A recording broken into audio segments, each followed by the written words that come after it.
Hey guys, this is AA with RO and Aaron Entertainment, bringing you his top 5 breakout stars that he thinks will break out in 2021. As you know, last Friday I did a top stars of 2020. Check that out. I'll post a video. I'll post it on here at the end when I edit this on YouTube. Post it, that video.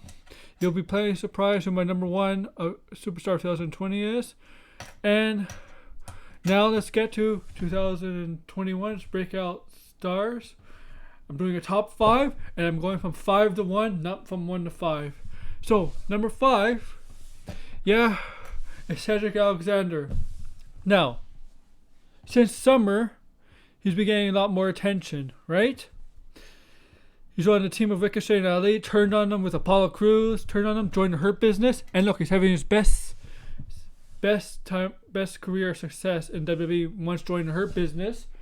And while Bobby Lashley is the main guy of the Hurt Business, and MVP is the mouthpiece, Bobby Lashley is the guy who gets the U.S. title or the championship. Cedric Alexander and Cedric Benjamin make a great tag team for that group, and right now they're tag team champions. Remember, they defeated New Day at TLC, and Cedric Alexander was a big part of it. And Cedric Alexander is getting the big pins over New Day, not Shelton Benjamin. So you could tell they're very focused on Cedric Alexander. They're high on Cedric Alexander now. Took years. But this is him joining the Hurt Business, the best thing to happen for his career. And I look forward to seeing him have more success in 2021 because he's a very good wrestler. And you're starting to see some personality out of him, which is good to see. Best MVP has done MVP, specifically Hurt Business, has done a lot for this guy's career so far. In later 2020 and in 2021, I see more success for him. And in the past, he has pretty good matches against bigger men. Like Drew McIntyre. He had one match against Drew McIntyre in Raw. It was incredible.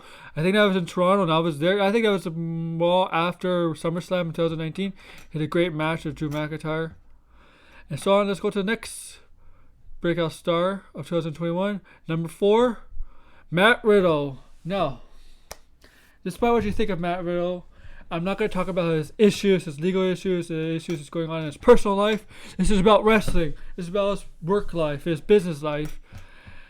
And so, Matt Riddle. Now, remember, he beat AJ Styles in his debut on the main roster.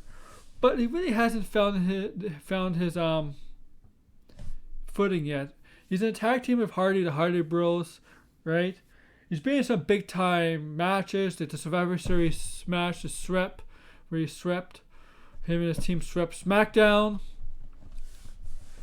He's been in some matches. It looks like he's going after Bobby Lashley, or he's still in the tag team Hardy Bros. The Hardy Bros in the mix with along with New Day in the mix of story going on with the Hurt Business. But he's a very talented wrestler. I do see him as a potential U.S. title champion next year. Maybe, possibility, a WWE champion maybe next year. But I do think he's a WWE champion in the future. I don't see him face Brock Lesnar ever. I don't think Brock Lesnar wants anything to do with this guy. That's what it sounds like. But I do think he'll have a bigger year in 2021, and I do think he'll become U.S. champion maybe early 2021 or mid 2021. I think he's on that path. And now let's go to my number 3 superstar breakout of the year, and that's gonna be Bianca Belair. And the only reason she's number 3 is because she started late. Remember, she got caught up to the main roster at WrestleMania. Remember that she made her main roster. Well, Royal Rumble, I guess, Women's Royal Rumble in the Survivor Series from 2019, leading up to Survivor Series, she was on the main roster. But her official staying on the main roster, like a permanent call-up, came at WrestleMania. And then she's a Raw superstar. She wasn't on Raw for a while, then she's on Raw again. But then during the summer, she did the Mr. Perfect-like vignettes of Bianca Belair, her her doing some weightlifting, being a challenge in board games. Her racing against men and beating her in a racetrack. She's an athlete. She did some track. She did track and field in university. I guess in high school too, obviously. And so starting in when she got drafted to SmackDown in October, that's when her career. You can see her career starting to take off, and you can see how high WWE is on her by having her involved with Bayley. Perfect choice to get her. Perfect choice for Bianca Belair to work with. Bayley is an all-pro, one of the best women in the WWE business. Smooth in the ring. Nothing wrong with that. And then a tag team match when she was involved with Sasha Banks against Charlotte and Asuka as a tag team champions versus Carmella and Bayley. Yeah, she did get pinned, but the thing is, they're so high on her that they got her involved in the match against 3 out of 4 horsewomen. Asuka, and yeah, and Carmella's not in those girls' leagues, but she's still pretty much up there. She was a champion, 2-time champion, remember? No, not 2-time champion, 1-time champion, but 2-time Money in the Bank winner. And defeated Asuka and Charlotte. So, and yeah, Bianca Belair and Sasha Banks lost last week. It's a tag team to Carmella and Bayley last Friday. But you can still see that WWE is very high on her. And they're going to keep pushing her. Yeah, she's taking some losses, but it hasn't hurt her career at all. It hasn't hurt her. They're still putting in high,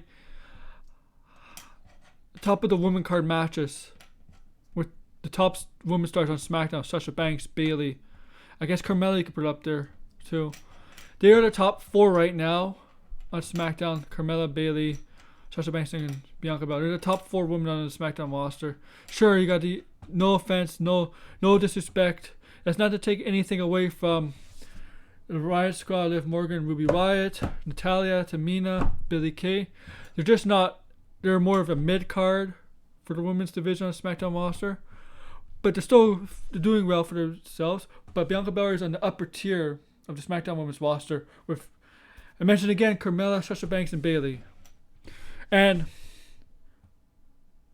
she's my early pick. She's my early pick to win the Women's Royal Rumble and face Sasha Banks at WrestleMania.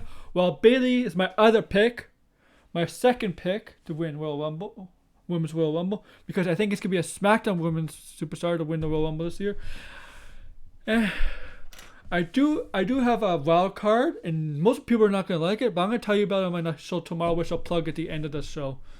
So yeah, that's Bianca Belair, number 3. Number 4, yes. I know she's been tag team champion, but let's face it, her main roster run has been a pile of dog shit. Shayna Baszler. Yeah. Most dominant women's wrestler in NXT.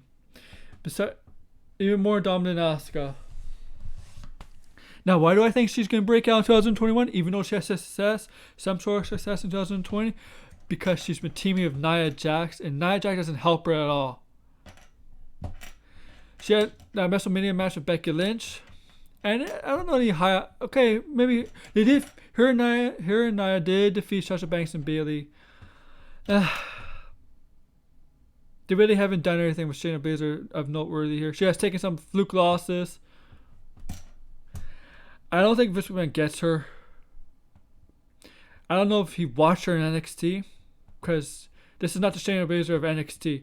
You still in her matches, you still see some of her viciousness when she does the arm and stuff. You can still see that, but I don't feel it's the same as it was once in NXT.